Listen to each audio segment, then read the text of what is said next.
Imagine a land of incredible diversity, rich in culture, spices, and wealth. India, in the early 1600s. Across the seas, European powers were eager to tap into this treasure trove. Portugal had already arrived, the Dutch were trading, and Britain was just getting started. In 1600, the British East India Company was formed. Not as a government, not as conquerors, but as a trading company. Their goal? Profit. Simple as that. At first, they were just traders, setting up small posts along the coasts, negotiating with local rulers, and carefully navigating the complex politics of the region. But trade alone wasn't enough. Competition with other European powers and opportunities to expand slowly shifted their ambitions. Power in India was fragmented.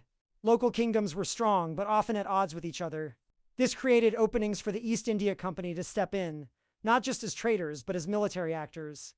The turning point came in 1757 with the Battle of Plassey, where the company, through strategy, bribery, and force, defeated the local Nawab and gained control over Bengal. That victory marked the beginning of British political power in India. With territory came control, and with control came exploitation. Taxes were increased. Farmers and artisans were forced into systems that enriched the British at their expense. India's traditional industries, like textiles, were destroyed to make way for British goods. India became a colony, a land of raw materials feeding the factories of Britain and a market for their finished products. But colonialism was not just economic. It reshaped society and culture. British laws, education, and administration were imposed, often ignoring centuries of local governance. English language and Western education were introduced, but mostly to create a class of Indians who could serve colonial interests. Political power remained largely in British hands, yet resistance never disappeared. From small revolts to massive uprisings, the spirit of freedom persisted. The 1857 Sepoy Rebellion shook the foundations of British rule, though it was brutally suppressed.